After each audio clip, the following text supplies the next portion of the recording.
Bir darbe daha vuracağız ona.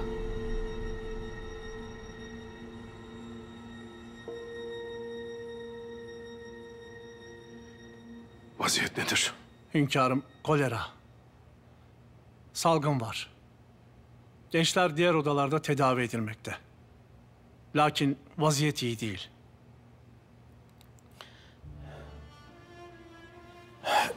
Hünkârım, kalkmayınız. Yatınız paşam.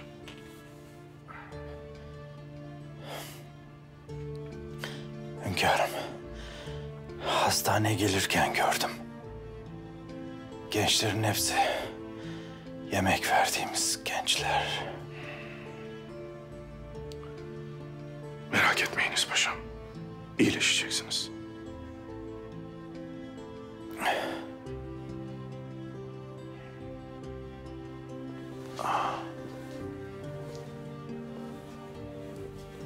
Hünkârım, kolera su ya da yemeklerden bulaşır. Çok tehlikeli bir hastalıktır. Ve bizim elimizde tedavi edecek ilacımız da mevcut değil. Merak etmeyiniz. İnşallah bir hal çaresini bulacağız. Siz elinizden geleni yapınız. Allah şifa versin. Amin.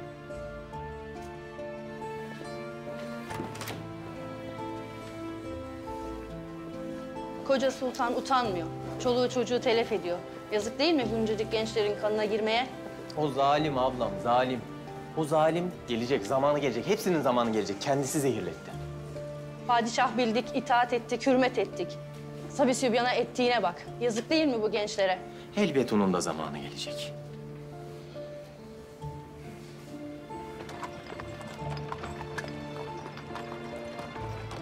Hünkârım, vallahi için parça parça. Siz bunca hizmet ederken şu söyledikleri laflara bakın. Milletinizin her türlü derdine koşarsınız. Gecenizi gündüzünüze katarsınız. Vallahi içimden haykırmak geliyor hünkârım. Dışarı çıkıp anlatmak geliyor. Milleti idare etmek zordur paşa. Kadir bilenler olduğu gibi sizi anlamayanlar da çıkar. Hakaret edenler, zalim diyenler. Lakin onlar aldandıkları için böyle söylerler. Hakikati bilseler. Yine de hepsi bizim tebaamızdır. Millete hizmet etmek vazifemiz. Lakin bunu layıkıyla yapabiliyor muyuz? Mesele bu.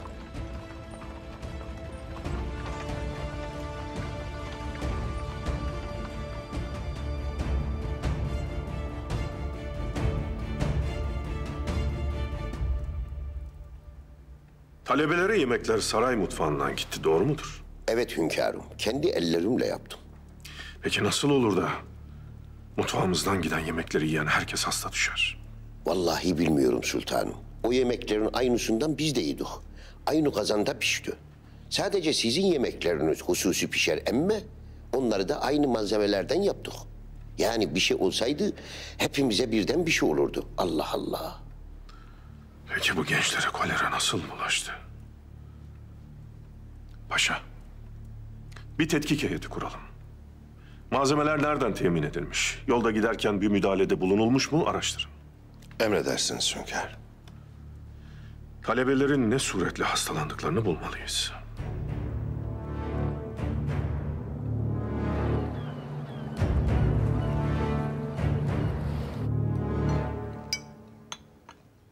Hünkârım, bir şeyler yeseydiniz. Kafi. Kızım, sen de hiçbir şey yemiyorsun. Canım pek bir şey istemiyor. Gece uyuyamadım. Yorgunum biraz. Ben bütün tabağımı bitirdim. Maşallah sultanım. Siz de olmasanız soframızın bereketi olmayacak. Şimdi de kendinize muhalefet edenleri susturmak için bu yolu mu buldunuz? Abdülkadir. Çıkın siz.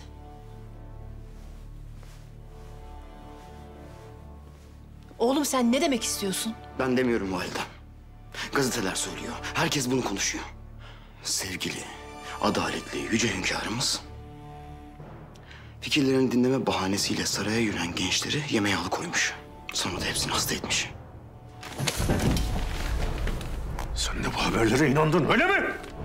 Bunca yıldır tanıdığın, nasıl hükmettiğini bildiğin, Yerdeki karıncanın canına bir şey olmasın diye didinen babanın gencecik evlatları öldürdüğünü düşündün, öyle mi? Siz sadece sizin sözünüze boyun eğenler için adil ve müşfiksiniz. Diyelim ki beni buraya hapsettiniz. Kim size karşı çıkıyorsa onun sesini susturmak için elinizden geleni yaparsınız. Çık! Çık!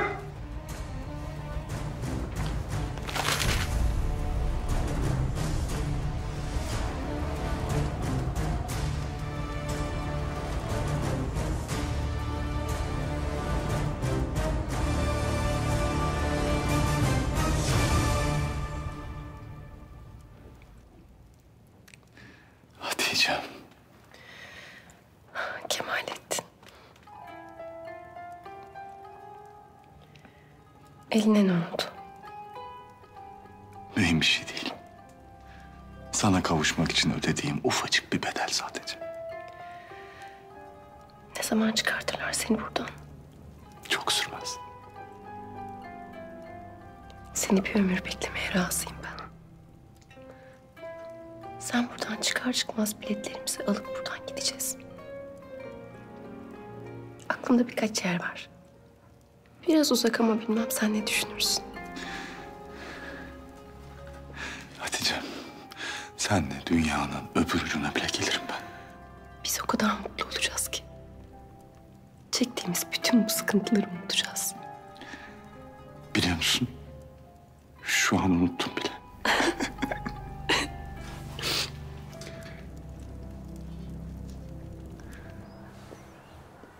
Babam en ufak aykırı sesi bile tahammül edemiyor.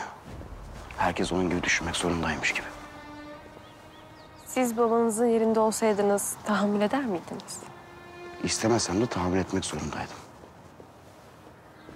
Çünkü iyi bir idareci herkese, her fikre eşit mesafede durmalıdır. O halde siz babanızdan çok daha iyi bir padişah olacaksınız. Ben bu sarayda ancak esir olabilirim. Padişah değil. Şu halime baksana, elim kolum bağlı. Saraydan çıkmak için saraydan kaçmam gerekiyor. Kendinize haksızlık etmeyin. Siz benim tanıdığım en cesur insansınız. Esaret, cesaretin bittiği yerde başlarmış. Sizin içinse hiçbir yerde. Bana inanın. Bir tek sen varsın Firuze.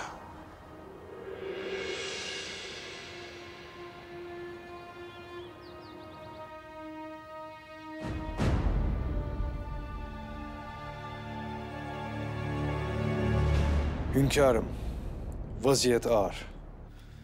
Yaklaşık 350 kişi hastanede. Ve bir de Selim Paşa. Selim Paşa'ya yazık oldu. Rus, Yunan ve İngiliz hükümetleri tebaamızda olan azınlıkları himayelerinde görürler. Bu sebeple bir araştırma heyeti gönderip işin içinde bir kasıt var mı diye öğrenmek isterler. Rum'u da, Ermenisi de, Yahudisi de benim tebaamdır paşa. Onlar kim ki? Benim tebaama benden daha fazla sahip çıkarlar. Biz Ermenilerle beraber Bizans'a karşı savaşmışız. Biz İspanyolların kovduğu Yahudileri boğulmaktan kurtarmışız. Bize İstanbul'un fethinde Rumlar Katolik külahı görmektense Müslüman sarığı görmeyi yeğleriz diye haber göndermişlerdi. Şimdi bunlar bizim tebaamızı bizden korumaya kalkarlar. Yerden göğe kadar hakkınız var hünkârım. Lakin hepimiz biliyoruz ki Tanzimat fermanıyla birlikte küffara bu yol açılmıştır. İçimizdeki milletlerin hamisi olmaya soyulmuşlardır. Hünkârım, Avrupalı devletler eğer kasti bir zehirleme hadisesi tespit ederlerse, Osmanlı vatandaşı olup Londra'da, Paris'te eğitim gören talebelerimizi sınır dışı etmekte tereddüt göstermeyeceklerdir. Hünkârım, affınıza sığınarak Avrupa gazetelerinde talebeleri sizin kasti olarak zehirlettiğinize dair haberler yapılıyor. Sefaretlerde konuşuluyor. Sultan Abdülhamit muhaliflere hayat hakkı tanımıyor diye laflar dolaşıyor. İftira öyle bir leke ki elini yıkasan yıkadığın su kirlenir. Maalesef onların gazeteleri var. Onların her yerde satın aldığı adamları var. Onların imkanı var. Lakin bizim de imanımız var. Bize iftira atarlar, utanmazlar.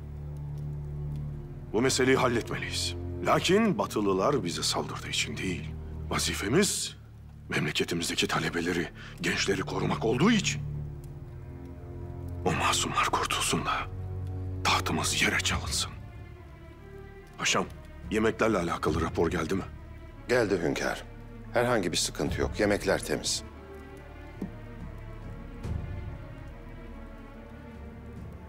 O halde nasıl bu kadar genç aynı anda kolera oldu? Hastalığın şehre bulaşmaması için tedbir alınız. Sokaklara ilanlar asınız. Kolera işaretleri gösterenler derhal hastanelere gitsin.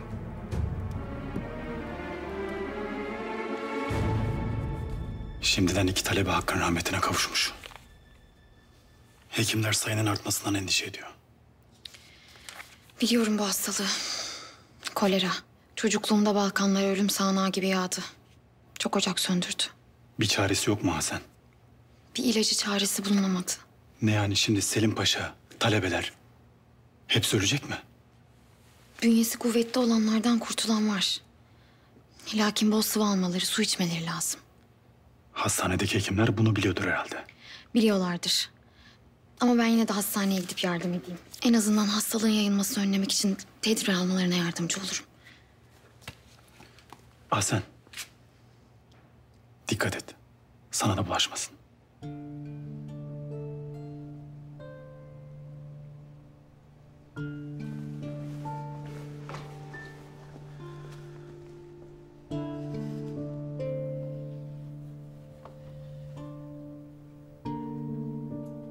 O akşam Şadiye'ye bakmakla çok büyük bir iyilik yaptın bana.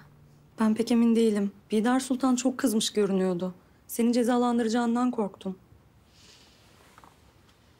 İstediği kadar kızsın. Bana bir şey yapamaz. Nedenmiş o? Çünkü çok güçlü bir koruyucum var. Kim o? Şehzade Abdülkadir.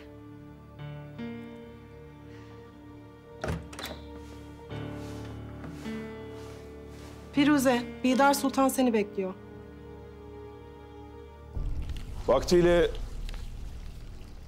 Louis Pasteur Efendi'ye yaptığımız yardımın vesikası. 10.000 frank. Bulduğu kuduz aşısını terakki ettirsin diye. Pasteur Efendi bizim sayemizde enstitüsünü açtı. Kendi göçüp gitti lakin enstitü hala faaliyette. Bu salgınlardan payitaht çok çekti paşa. 1877'de kolera salgını sebebiyle 15.000 insan öldü. O günden beri nerede bir aşı bulunsa takip ederim. Vaktiyle Pasteur Efendi'yi de kolera tedavisi için çalıştırmıştık. Şimdi yardım sırası onlarda.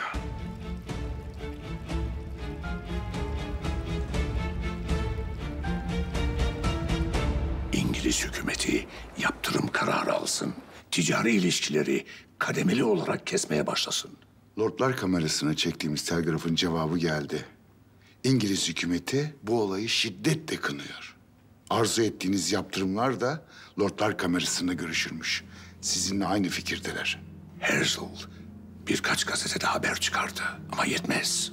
Avrupa basını istediğim kadar bu işle alakadar olmadı. Hükümete telgraf çekerim. Daha fazla haber yaptırılır. Ne duruyorsun? Yazsana. Gel.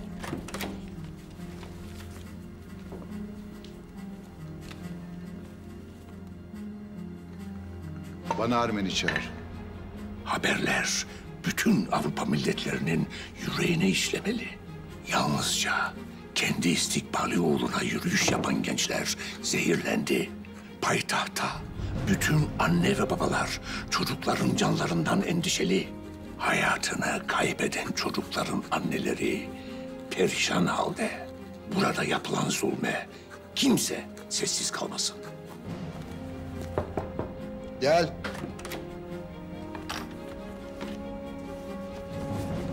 Bunu Londra'ya telgraf olarak çek. Derhal. Tabii efendim.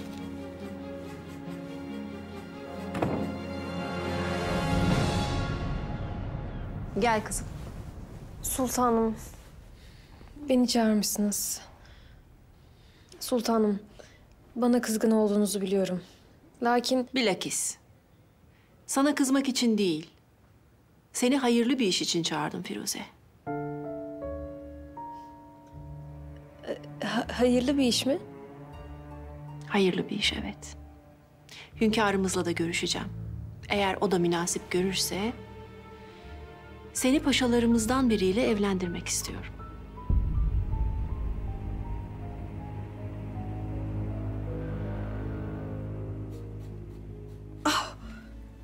Sultanım, iyi misiniz?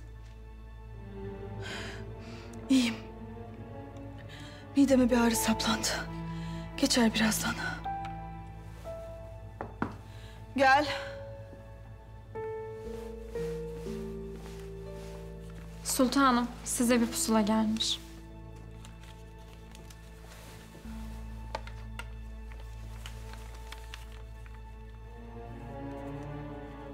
Ziyaretiniz üzerine teklifinizi etraflıca düşünüp değerlendirdim. Size Kemalettin Paşa ile alakalı şikayetimi geri çektiğim hususunda malumat vermek istedim. Saygı ve hürmetlerimi sunarım.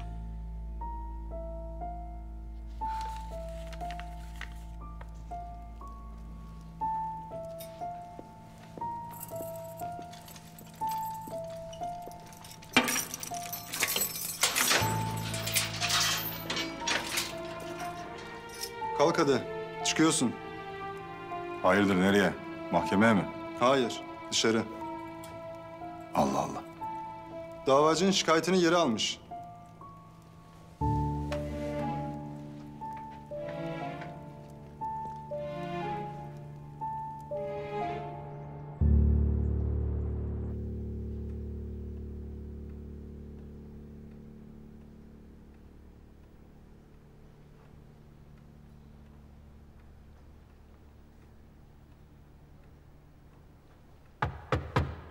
Gel. Hünkârım. Gerfant Efendi geldiler. Görüşmeyi arzu eder. Gelsin.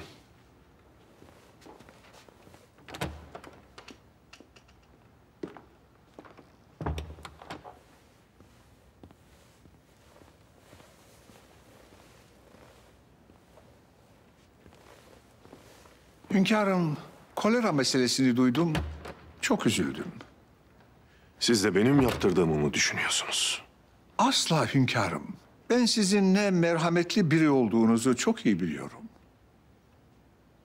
Ama canınız sıkkın. Aklınızın bulanık olduğunu da düşünüyorum. Hünkârım, siz söylemiştiniz bu bir oyun değil. Yol gösteren bir arkadaş.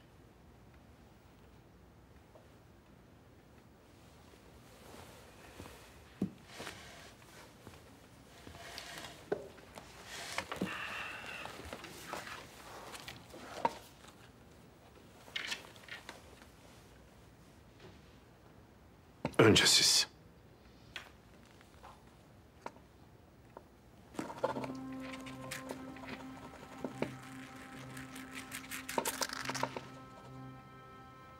Hırs.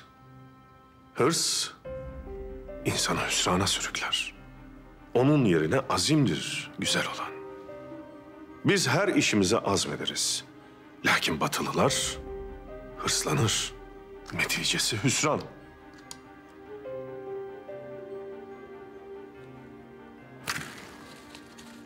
Hırslarınız var mıdır Gerfant Efendi? Batıdaki her adam kadar hünkârım. Ama siz hırslı olmak yerine azimli olmanın iyiliğini anlatırsanız belki öğrenirim.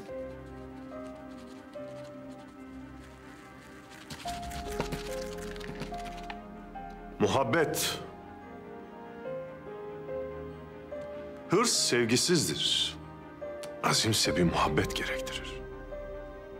Muhabbetin yolu aşka çıkar, yükselirsiniz.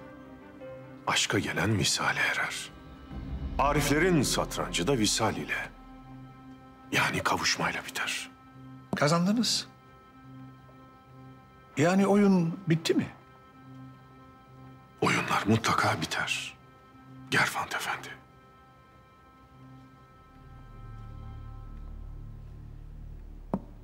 Yakında size bir sürprizim olacak. Çok merak ettim. Gel.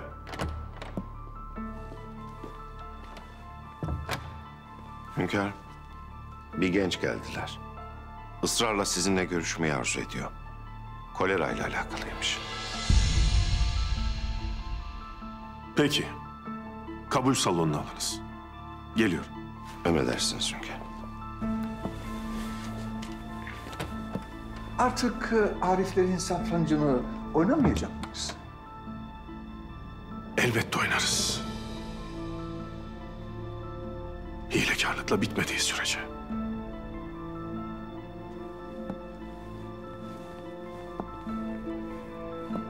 Bana nasıl bir oyun oynuyorsun Abdülhamid?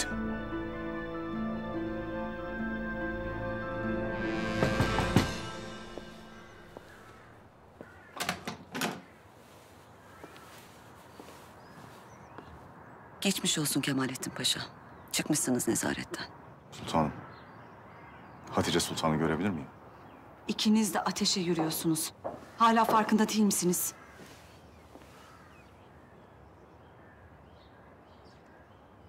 Ben her şeyi göze aldım sultanım. Ben de öyle.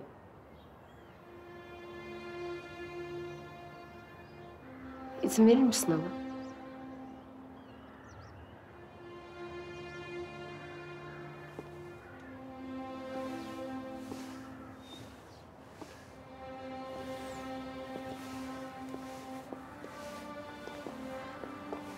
Hatice'm.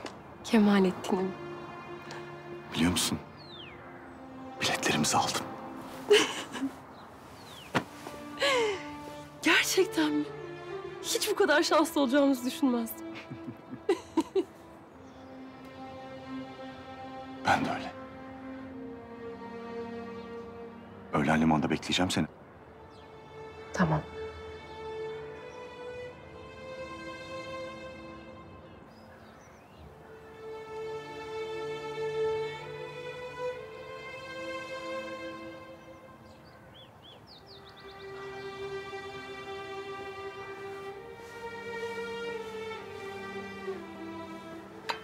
Kemalettin.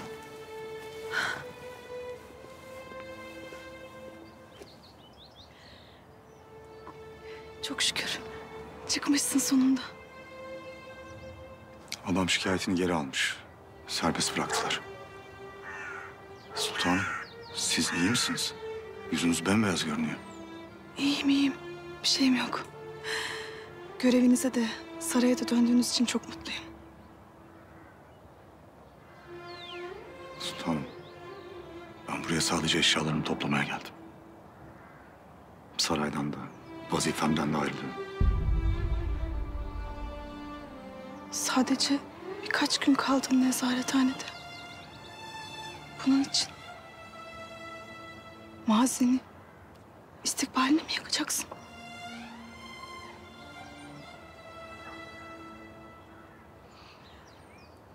Nezarette beni ziyarete geldiğinizde söylediğim her şey geçerli. Sizi sükutu hayale uğrattığım için beni affedin ne olur. Müsaadenizle.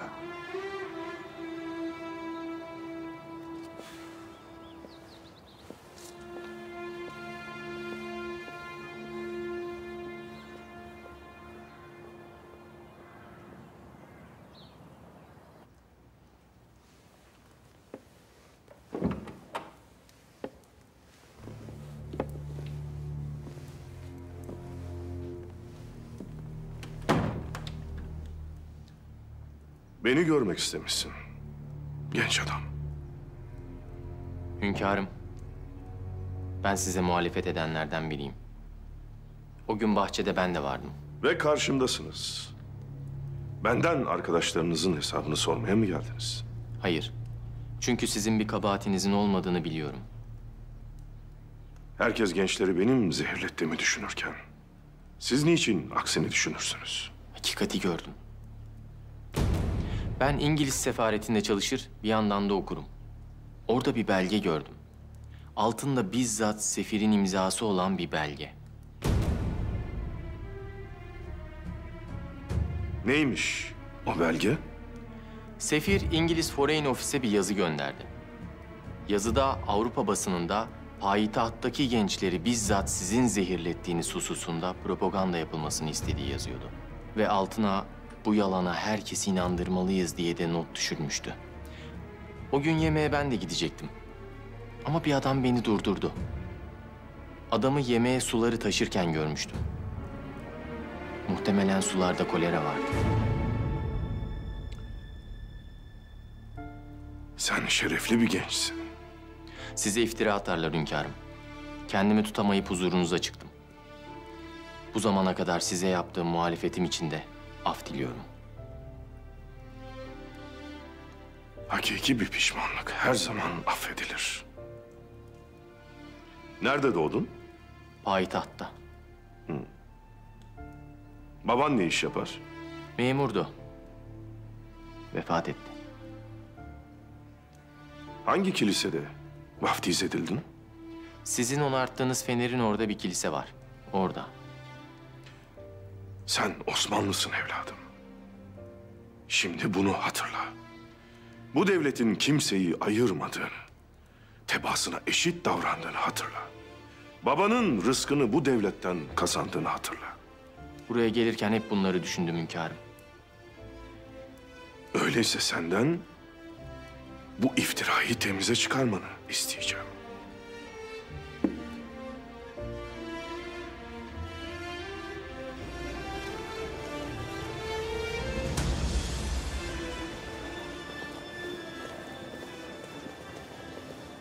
Dilşat. Bay Herz, görmedim sizi, kusura bakmayın. Canın sıkkın. Babam çok hasta, hastanede. Biliyorum.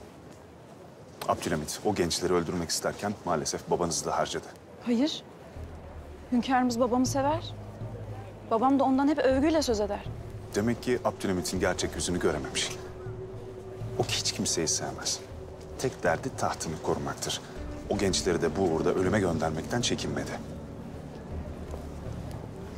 Sen çok zeki bir insansın.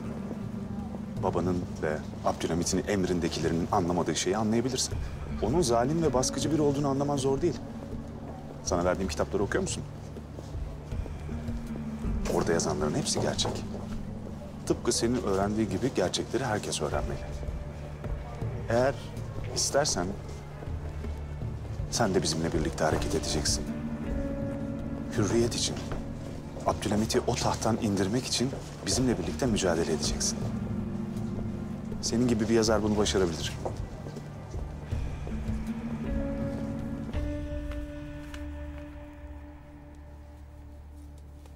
Tamir ettirdiğimiz Ermeni Kilisesi.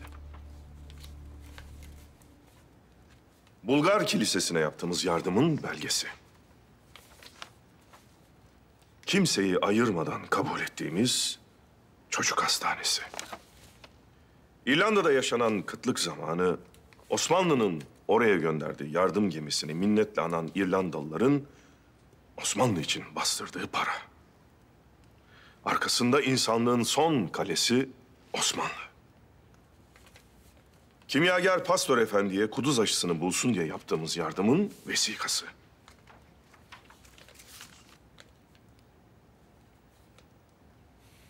Affedin hünkârım. Biz aldanmışız. Bir çürük ipliğe hülya dizdirdiler size.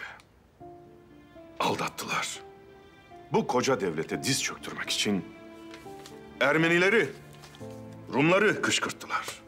Benim tek vazifem buna mani olmaktır evladım. Şimdi bunları sana niçin gösteririm bilir misin? İngiliz sefaretinden aldığınız, bize iftira atanları yalanlayacak o vesikayı Murat Efendi ile beraber gazeteye götürünüz. Sonra da bu işi yapan adamı bulunuz. Yapar mısın evladım? Sizi tanıdıktan sonra ne isterseniz yaparım hünkârım.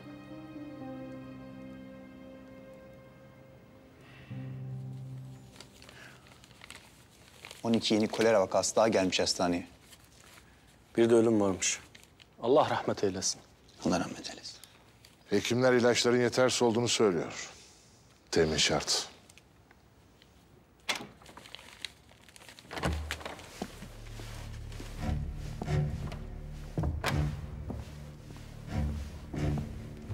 Vaziyet nedir?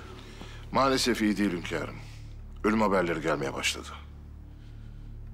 Allah rahmet eylesin ölenlere inşallah. Koleranın sudan bulaştığı anlaşıldı. Hekimlerimiz içilen sulardan numune alsınlar. Bunu bilirlerse belki başka bir tedbirleri olur. Emredersiniz hünkârım.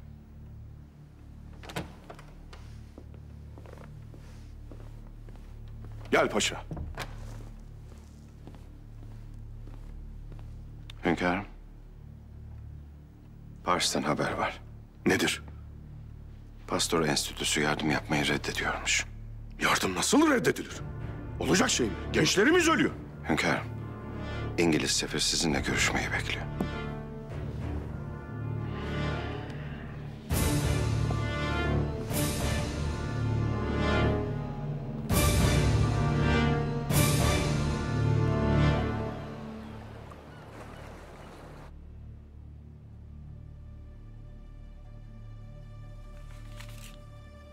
Her şeyi siz tertip ettiniz. Her şeyi.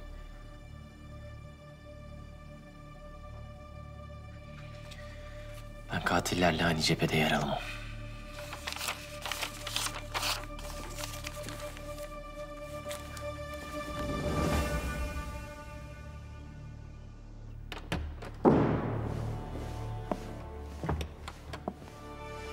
Ne istiyorsunuz?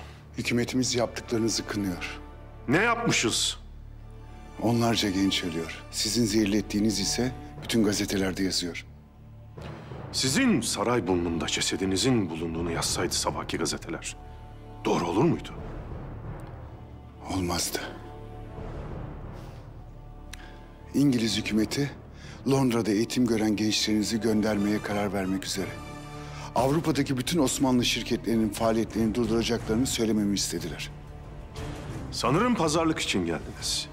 Yoksa hükümetiniz çoktan bunu yapmıştı. Evet. Dinliyorum. Bunlardan Osmanlı Devleti'ni korumanızın tek yolu var. Tahttan çekilmeniz. Yarın gazeteler ne yazacak? Biliyor musunuz? Sizin tahttan çekildiğinizi yazmasını sevinçle karşılarız.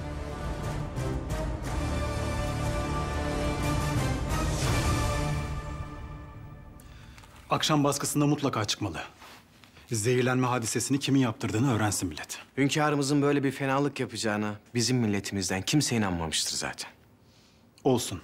Belki aklı karışan vardır. Ben onun aklına şaşayım. Vicdansızlara bak. Bile bile hasta etmişler çocukları. Kimmiş bunlar? Bulabildiniz mi? Bulacağız evelallah. Bulacağız, cezalarını vereceğiz. Yalnız benim önce Hilmi'yi görmem lazım. Vaziyeti iyi değildi.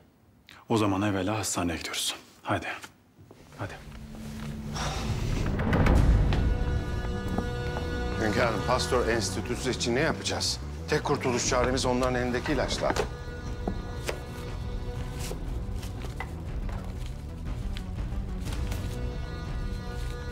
Bu Pasteur Efendi ile imzaladığımız yardım etmemiz karşılığında Osmanlı'da bir hastalık baş gösterdiğinde bize yardım edeceklerine dair söz verdikleri vesika. Bunu gönderiniz. Yine de kabul etmezlerse? Kendileri bilirler. Altına bir not düşünüz. Biz yardım istemiyoruz. Sözünüzü tutun yeter. Eğer verdikleri sözü tutmazlarsa tüm yazışmaları basına vereceğimizi ve enstitünün itibarını yerle bir edeceğimizi söyleyiniz. Emredersiniz hünkârım.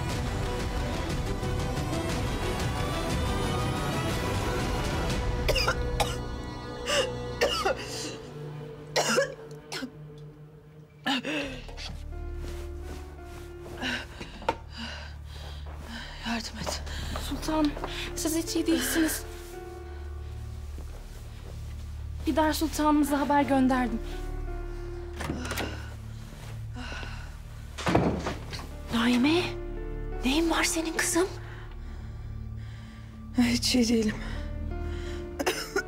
Çok kötü. kötüyüm. Çok kötüyüm anne, hiç iyi değilim. Ateş gibi yanıyorsun sen. Kızım koş hemen hekim başına haber ver. Emredersiniz. Güzel kızım.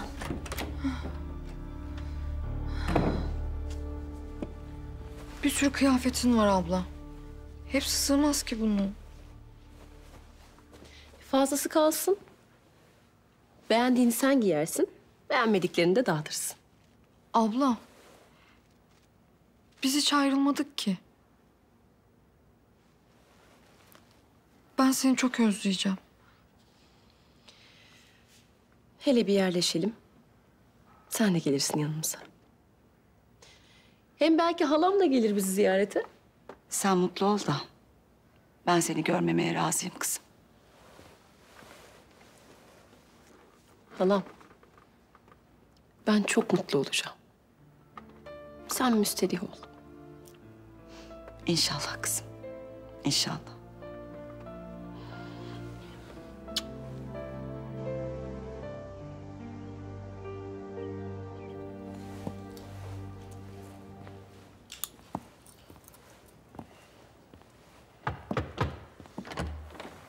Gel paşa. Hünkârım müjde. Enstitü yardım yapmayı kabul etti. Mecbur kaldılar diyelim. Lakin bir mesele var. Hünkârım ilacın terkibini gönderecekler. Fakat ilacı bizim hekimlerimiz yapacaklar. Bizim hekimlerimiz işlerinde iyilerdir. Bir mesele çıkmaz. Hünkârım mesele şu ki... gönderecekleri ilacın terkibi daha önce tecrübe edilmemiş. Tesirleri bilinmemektedir. Hastalara şifa olacağı gibi ani ölümlere de sebebiyet verebilirmiş. Yine de göndersinler. Hekimlerimiz bir hal çaresini bulacaktır. Emredersiniz hünkâr.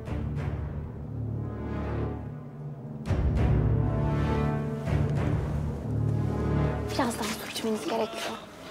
Azar azar. Hadi. Siz gidin, ben dersine bakacağım. Bu hastanın artık yatması gerekiyor. Hiç yer yok. Şimdilik burada otursun. Nasıl gidiyor Hasan? İyi değil. Pastör Enstitüsü bir terkip gönderiyormuş. Lakin hekimler kararsız. Neden kararsız? Versinler hemen hastalara. Enstitü emin değilmiş. Hastalara verdiklerinde daha kötü olmalarından korkuyorlar. Ne olacak böyle Hasan? Göz göre göre ölecekler mi?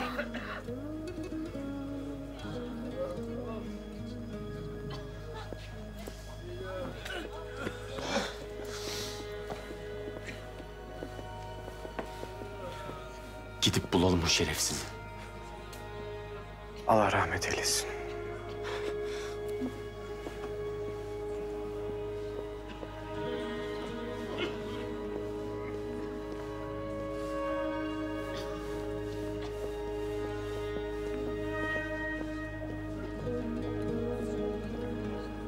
Gel.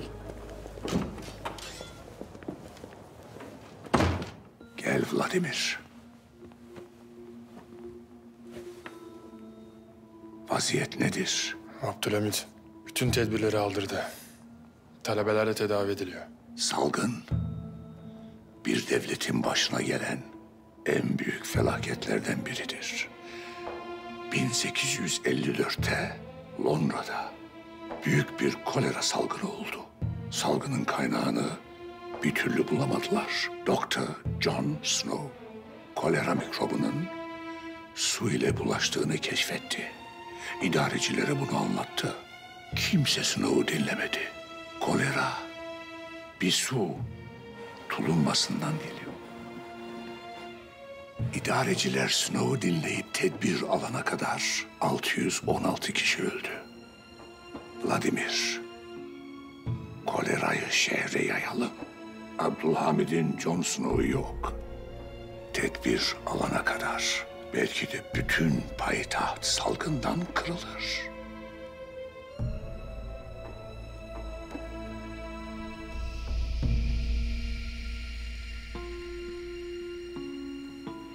Nesi var anlayabildiniz mi? Yatıp istirahat edin sultanım. Bir de devamlı suretle su için. Bir bardak suyun içine bir ölçü tuz, bir ölçü şeker katıp vereceksiniz.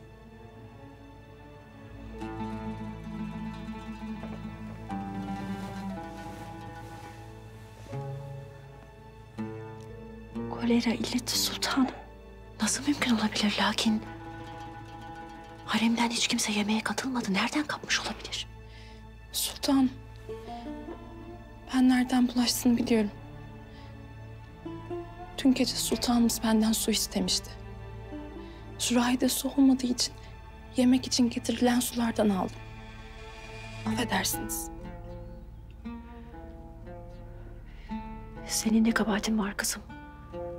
Peki başka bir yerde kullanıldı mı bu su? Başka biri içti mi? Hayır sultanım. Şişenin dibinde son suyu kullandım. Bağışlayın, ben bilemezdim.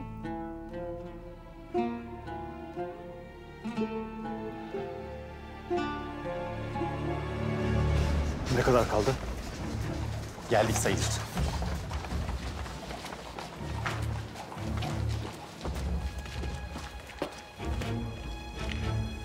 İşte buradaki evlerden biriydi. Emin misin? Eminim. Suları indirdikten sonra beni sefarete bıraktı. İçeri girer gibi yapıp ardından buraya kadar takip ettim. Ama burada birden gözden yok oldu.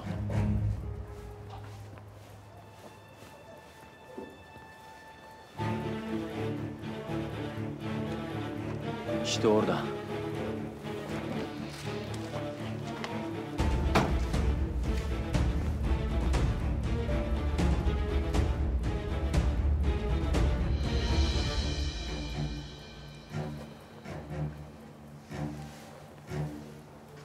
Tamam sen gidebilirsin.